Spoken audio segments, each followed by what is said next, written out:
لعنت در هیچ کتاب ثابت نیست. یک کسی که اگر بخواد صحابه را لعن کنه مشرک است و مسلمان؟ کسی که همه صحابه را لعن کنه و تکفیر کنه مسلمان نیست بلا شک. اگر یک دانش بگه چی باز؟ چی رقم یک؟ به خاطر چی؟ به خاطر تو همه را دیگه اگر یک فرق میکنه که یک دانش لعن کنی کلش لعن کنی؟ نه خیر، فرق داره. چی رقم فرق داره؟ فرق بر مگو. مثلا سی کنید به خاطر چی یک کس میای صحابی را لعن میکنه؟ مثلا به خاطر چی؟ ام یک کسی که حضرت علی را لعن کنه مسلمان است و مشرک؟ جائز نیست، حرام هست. کسی که علی رضی الله عنه، هر کسی که بلا علی رضی الله لعنت بگوید او چی هست؟ حرام هست، جائز نیست.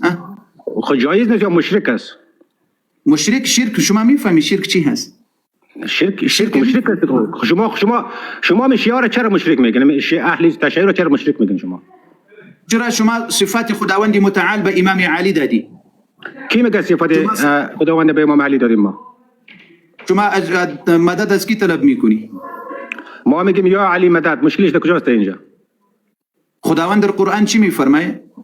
که مدد از ما طلب کنی. علی رضی الله در کتب شما چی میفرمایه؟ رسول الله صلی الله علیه و اوکی فهمید ماجرا. وقتی که تو مریض میشی چرا دکتر میاد دورم کافی جور کنه؟ وقتی شما نمیفهمیم همه اموتر انسان ها هستی که سوال میکنی باز نمیتونی که جوابم بگیری. جواب بیشنه. چش برو. علی رضی الله عنه در کتب شما میگه، امام حسن علیه السلام در کتب شما میگه، امام صادق علیه السلام در کتب شما میگه که مدد فقط از الله طلب کنید. شما چرا از امام ها طلب میکنید؟ ما مدد از مدد مستقیم از نمیگیم که حضرت علی ما را شفا بده، نمیگیم که مثل روز خروزی ما را حضرت علی بده. حضرت علی به خاطر که یک انسان بسیار با آبرو از پیش خداوند، ما او را ضامن خود قرار میدیم در پیش خداوند. صحیح شنیدم. شما این رقم میگی که یا علی مدد او یا میگی که یا الله مدد به واسطه یا علی؟ ما میگیم یا علی مدد، اما نیت ما است که یا علی مدد یعنی به خاطر که آبروداری نیست. کمک تو مرا کمک که خداوند صدای ما را زودتر بشنوه، به خاطر که تو پیش خدا خیلی آبرو زیاد داری. خب خداوند متعال در قرآن عظیم شان میفرما ولا یجدون لهم من دون الله ولیا ولا نصیرا. بغیر از خداوند متعال هیچ کس از ما بغیر دیگه مددگار نداره. ایاک نعبد و ایاک نستعین. قرآن عظیم شان در سوره الفاتحه خداوند متعال میفرمایه که فقط از ما طلب مدد بگیرید و جستجوی بکنید. صحیح ساجا. خب یک دقیقه ما لطفا در وسط گپ من نبر. ما یک سوال داشتم. تو که مریض میشی دکتر میری یا نمیری؟ دکتر به تو چی میته؟ نقصان میته؟ دکتر به تو دوا میته. دارورم کفر جور کرده. یا کفر جور کرده. سعی کنید دوا میتنی؟ شما که از علی رضی الله مدد طلب میکنی چی میته بعد شما؟ خونه تو چرا تو مستقیم تو میگی که غیر از خدا از یک کس مدد طلب نکن؟ تو چرا از دکتر مدد طلب میکنی؟ چرا دنبال دارو میری؟ چرا از خداوند مستقیم سعی کنید؟ اما دکتر قادر هست که به شما دوا بده. هیچ کس عقیده نداره که دکتر برای ما شفا میده. آیا شما یک کس دیدی که بگویی که دکتر به ما شفا میده؟ دیدی که بر ما بگه حضرت علی شفا بده؟ هر کس از خاطر چی طلب میکنی؟ از خاطر چی؟ مثلا یک دقیقه فرق شما و فرق ابو جهل چی هست؟ ابو جهل میگه ما لیقربون الى الله زلفا. از بتها از خاطر چی طلب کرد که ما به خداوند نزدیک بکنه؟ خود حضرت علی رو بود جور کردی ولی حضرت علی رو اسپیشل بود جور میکنه خودی تا جا. خود مرد علی رضی الله از این دنیا هست. خوی ولا تحسبن الذين قتلوا في سبيل الله اموات بل احياء عند ربهم يرزقون. این آیه قرآن نیست مگر؟ عند ربهم گفت یا عندنا گفت؟ عند ربهم يرزقون. عند ربهم پیش خداوند هست، پیش ما خو نیست. خود زنده است در نزد خداوند. آیا آنهایی که در راه خدا شهید شدن شما آنها رو مرده میپندارید؟ بلکه آنها زندگانی هستند در نزد خداوند چون رزق روزی میگیرند. خب خداوند رزق میتنی؟ بله. خداوند یعنی به رزق خداوند محتاج است نی؟ بله به خاطر که زنده است، مرده که روزی نمیخواد. یک کسی که خودت محتاج باشه، یک کسی که خودت محتاج باشه دیگه کس چه رقم از مدد بگیره؟ آجی آقای قد ما برات میگم که سعی کو اینمی رقم که تو دکتر میگی مرا دوابتی ما حضرت علی رو میگم. حضرت علی باش میگم تو به خاطر که آبروی پیش خداوند خیلی زیاد است، تو برای ما پیش خداوند آبروداری کو. ما که حضرت علی رو نمیگم برای ما شفا بدی، ما شفا از خداوند میگم، اما امام علی را یک شفیع قرار میتونم پیش خداوند. برادر هلی گوش بگیر. خداوند متعال میفرمایه و قال ربکم ادعونی فقط از ما سوال بکنید. وقال ربکم، خداوند متعال میفرماید که از ما سوال طلب بکنید، از دیگه کس طلب نکنید. خیلی خوب، خیلی خوب، فهمیدم آج آقا، فهمیدم، لطفا با ما فهمیدم تو چه میگی. جواب پر کنید. فذكروني اذكركم، خداوند متعال میفرماید که ما را فقط یاد بکنید، شما را یاد میکنم. نگفت که فذكروني بواسطه علی، فذكروني بواسطه اهل بیت، فذكروني بواسطه فاطمه الزهراء، فذكروني بواسطه فلان و فلان و فلان فلان قبر فلان و قبر. نه، فذكروني اذكركم وقال ربكم ادعوني استجب لكم. نگفت که در کربلا برو، در یک جای دیگه جای برو. یک بس اهل از کتب شما قول امام قبول داری یا نداری؟ لا بانك ما اعرف بزنم کتاب بان ترجمهش، بان ما اعرف خودی بزنم، بان اعرف خودی بزنم. خودی لطفا جواب ما بدید. چرا دکتر بری، چرا مستقیم از خداوند که از رگ گردنت نزدیکتر، چرا شفا از اون نمیخوای؟ تو چرا دکتر میری؟ اون مرد مومن علی گوش بگیر. نه جواب ما لطفا بدی، جواب ما بدید. بچوشم مدد به دو قسم هست، مدد به دو قسم هست. سعی کنید عالما از ابابیل جان مدثر شما کی هست، از اون مدد میگیریم. او میتونه که اینجا مردم بالا کنه و پایین کنه، میتونه یا نمیتونه؟ مدد ما میکنه و قدرت داره. در دنیا هم دکتر، معلم، انجینر و غیره و غیره، همه مردم، هر انسانی که به یک چیز دیگه قدرت داره از اون مدد طلب کو، این مشکل نیست. چرا دنیا همه از یک دیگه مدد میخواه، با یک دیگه مدد میکنه. یک جایز هست در یک کس بگو که 10,000 پول به ما بیتی، بسکل به ما بیتی، موتورسیکل به ما بیتی، دوا به ما بیتی، علاج به ما بیتی، این مشکل نداره. یک فوق الاسباب ما عقیده اهل سنت والجماعت است، یعنی یک کس نمیتونه به یک دیگه مدد بکنه. مثلا بچه دادن کاری کی هست؟ خداوند متعال. آیا انسان میتونه؟ نمیتونه.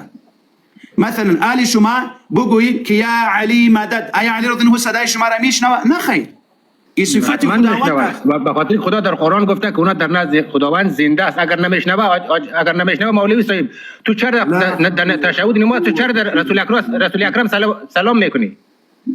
چرا در نماز خود سلام میفرستی رسول اکرم؟ دوست عزیز آل قاری صاحب، میگم نزد الله زنده هستن، نه نزد ما و خودت. از ما و خودت چیزی نمیشنون. در قرآن صریح الله فرموده که برادر مرده ها به شما هیچ چیزی رسانده نمیشه. مشکل در اینجاست که شما فکر میکنید که اونا مرده است، ما میگیم اینا زنده است. اگر قرار باشه اونا مرده باشه، شما اهل سنت چرا در نماز خود در رسول اکرم سلام و درود میفرستین؟ پس در یک مرده چرا سلام میکنید؟ صداتون نمیشنوه. و عبادات توقیفی هست. رسول الله صلی الله علیه و سلم به ما تعلیم داد، در زندگیش برای ما تعلیم داد که این رقم نماز بخوانید.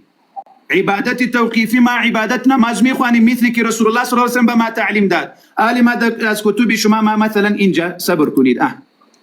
صبر دی ما ابل اکاونت راپورت کړی، ابل اکاونت هغه بل دی ما ارتباط خراب سو خدا دغه په کنځلو ځان را نخلاص کړل سینن خدرک معلوم سوی وای ارمان سی ورته راځه بیا راسو ابل اکاونت راپورت ابابیل جان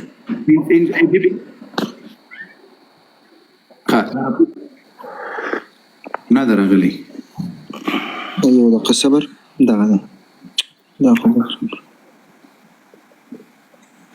قاری صاحب شاید مشاهده دارم زیاد شاید خوب نیست برای ذوالفقار را مخفایین انداختی. کمک از مرتکه خواستی، ادعایت قبلا زیاد بود. ذوالفقار باید خدا را پایین انداختی دیگه. دمت گرم. او داوزد چرا اینجا نگفتی بچه؟ نه خب ما در لایفتان بودیم کم آورده دیگه. یه عرب چرا بالا آورده؟ چرا خودت جواب ندادی؟ تو که یک عالم دین هستی، ادعایت خیلی زیاد است برادر. عالمات در دیگه جای نگوریز، ما کتاب شما نشم، مو عادت شماست که یک جگه ما خو عالم دین هستیم که بخوایم از تو اینجا ببین شما ادعا ندارم، شما ادعا دارید که عالم دین هستید. لا حول ولا قوة الا بالله، لا حول ولا قوة الا بالله، قوة الا بالله العلی العظیم. لا من لا يحضر الفقيه شیخ صدوق جلد 413 صفحه هست. در اینجا چی میگه؟ در اینجا چی میگه؟ اعوذ بالله من الشیطان الرجیم. صبر کنید. از اینجا می روایت میایه و اذا سألت فاسأل الله. یک و اذا استعنت فاستعن بالله عز وجل. وقتی که مدد طلب میکنی فقط از خداوند متعال طلب بکنید. امام شما میگه او انسان امام قبول صبر کو که روایت از ابتدا ما نشان بتم، از ابتدا ما نشان بتم. اینجا ببین 412 صفحه اینجا ببین سیکو. سمعت أبا عبد الله عليه السلام يقول بعد نصبر إنجا عن أبيه عليهم السلام جعفر الصادق عليه السلام إنجا إمام شماهس عن صادق جعفر ابن محمد باقر عليه السلام عن أبيه عليهم السلام قال دا رواية رازي سواي ورسول الله صلى الله عليه وسلم ويل رسول الله صلى الله عليه وسلم ويل يا غلام احفظ الله يحفظك. دا روایت راځي اوس راځو دی بلی صفحې ته راځو وګوره. په دې ځای کې امام صادق علیه السلام هغه روایت کوي بیا تر دې ځایه پورې سره ورسیږي وای رسول الله صلی الله علیه وسلم ویل سو اذا سالت فاسال الله کله چې سوال کوي له الله نه سوال کوي دا سینه دی ویل سره رسول الله نه سوال وکړه لا علی رضی الله عنه سوال وکړه بیا اوس پسې ورته وګوره واذا استعنت فاستعن بالله او کله چې مدد غواړي کومک غواړي مرسته غواړي لا الله جل وعلا نه یو غواړي وستر اختیا وایي کدی تا امام رښتیا وایي وست به دي ځان په خبره باور کوي او کبه دي امام په خبره باندې باور کوي. مهرباني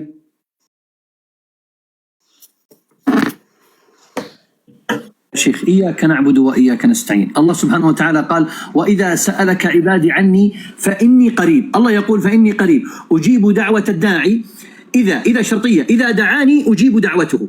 إن الذين كذلك قال الله إن الذين تدعون من دون الله عباد أمثالكم فادعوهم فليستجيبوا لكم إن كنتم صادقين. هنا تحدي من الله سبحانه وتعالى. إن الذين تدعون من دون الله عباد أمثالكم مثلنا بشر مثلنا. النبي صلى الله عليه وسلم في القرآن يقول إنما أنا بشر مثلكم يوحى إلي. إن الذين تدعون من دون الله عباد أمثالكم. شوف التحدي العظيم يتحدى الله قال فادعوهم فليستجيبوا لكم إن كنتم صادقين. ما يجيبون. عربي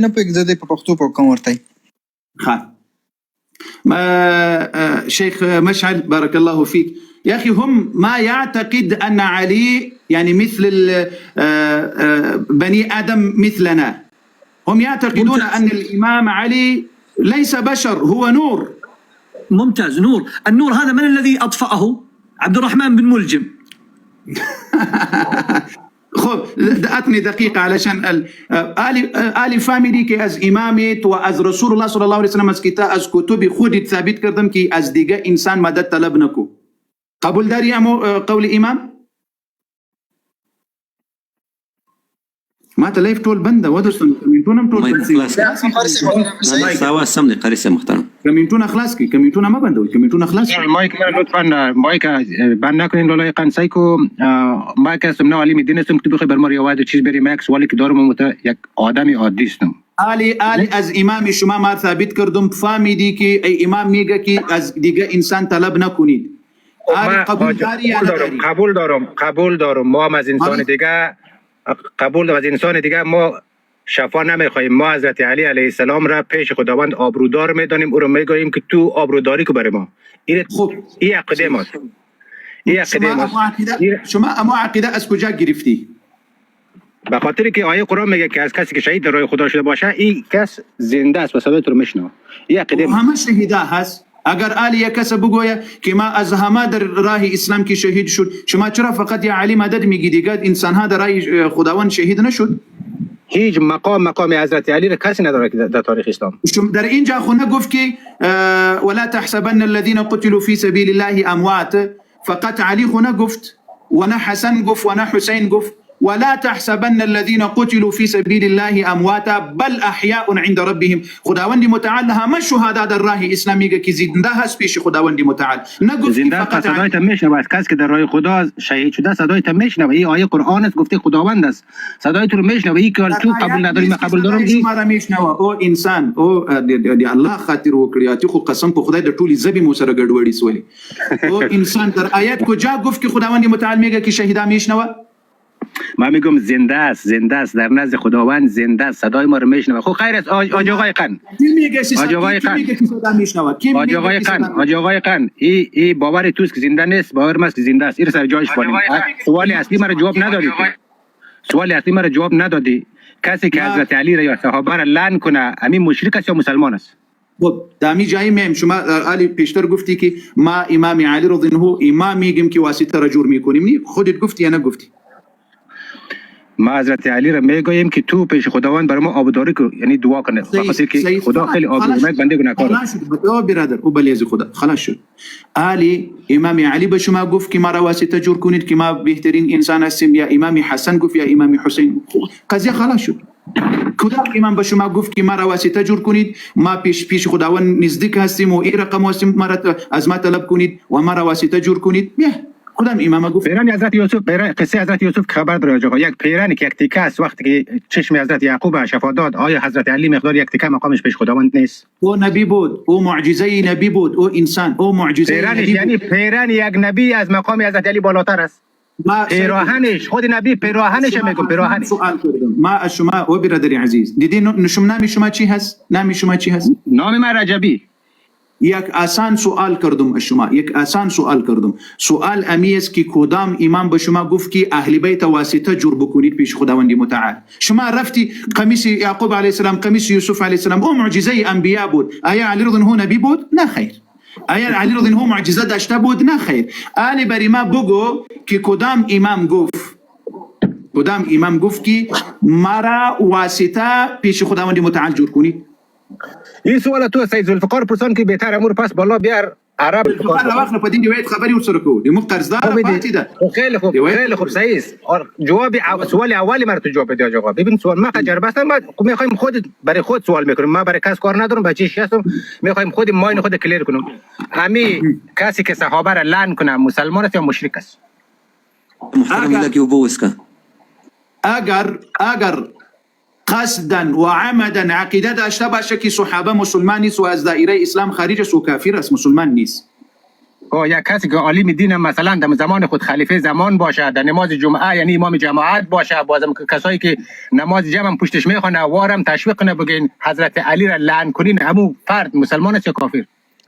کی بری من نشان بید که کی کد؟ نه همو فرد بر ما بگو، اول بگو مشرک است یا مسلمان. این اول خو نیست. شما میری معاویه رضی الله عنه را میاریس نی؟ اموری ما اینا کتاباشم برات میگم، کتاباشم براتون میگم. نشانه بید. بیا راز بخیر. بیا بخیر. بیا در کدام کتاب؟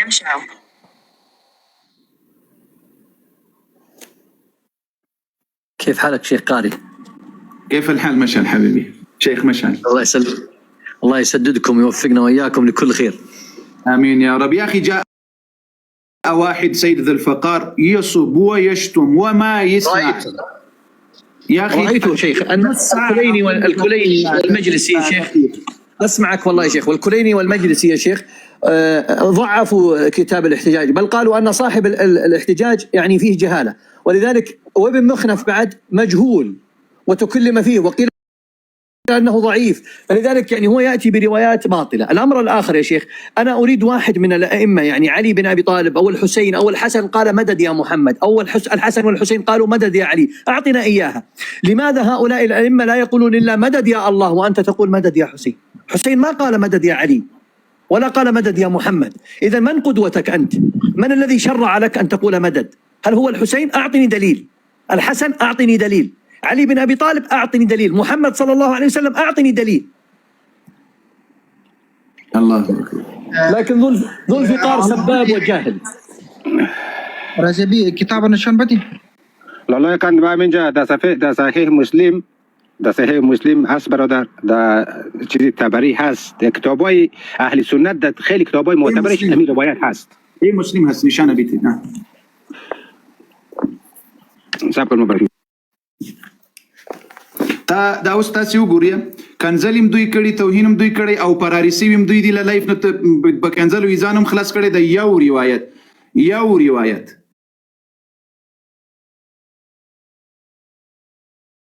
داسې نصیب د مکتبه تشیع نه خلاصيږي. دم د ماستر یو څو سکرین شاټونه د سیماله د عکسونه می اخیستلې د لغنه می استفاده کړې ده. دا بزنن بیرته ټول بندوم او خلاصوم به ان شاء الله کېده سي خلاص شي. پتا خو دلیل ما تراوړ یو کپتا کې دا اوس شما دلیل به ما اوردی صبر کو که ما عالیه مو دلیل ثابت کنیم که ای دلیل از کدام کتاب هست ضعیف نیست بس میفهمی. لیکن تاسو وګورئ به دا ټول اوس دلته توهین، دا ټول امداس دي کنزل مار او د توهین او د سپکاوي کول کې خلق دي. اکبر توهین کې بالکل د عمر بچی دلته ناستي. الحمد لله ثم الحمد لله. الله اکبر. رضا بخیر. بیا کجا شدی؟ یک موبایل دارم به خاطر که از تیک تاک خارج میشم صدای من نمیاد. من یک برات میخونم بیار لطفا. نه سعی کنید شما فقط امو لمبر بری ما رقمی روایت نشان بیتی که ما روایت اینجا بیاریم شما بخوانی. سیس؟ چشم یک صبر کنم. أستودعك الله لأنني أنا الآن في الحرم الفنادق الذي أمام الكعبة. الله أكبر. لا تنسى من دعائك شيخ مشعل. ادعو لنا. والله اليوم دعوت لك والله. الله يسعدك ويبارك فيك. الله أستودعكم الله. السلام عليكم. وعليكم السلام ورحمة الله. خا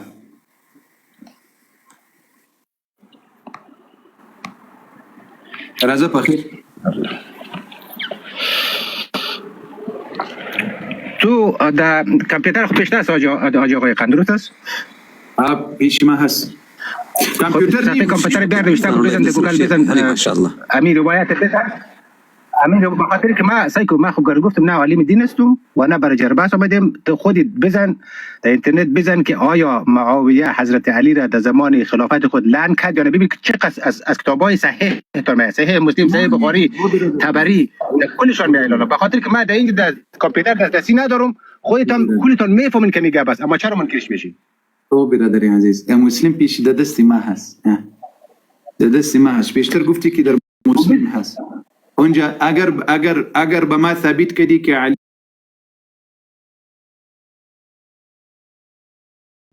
معاویه رضی الله عنه گفت که لعنت به علی ما آل شیء میشیم.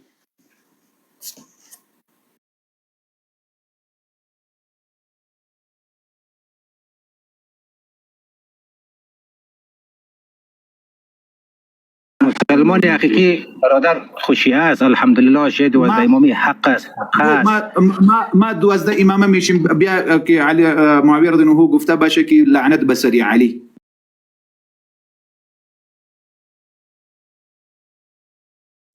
پیدا کنی باز نوشته کنی به یک کتابچه بیای بالا. صحیح است.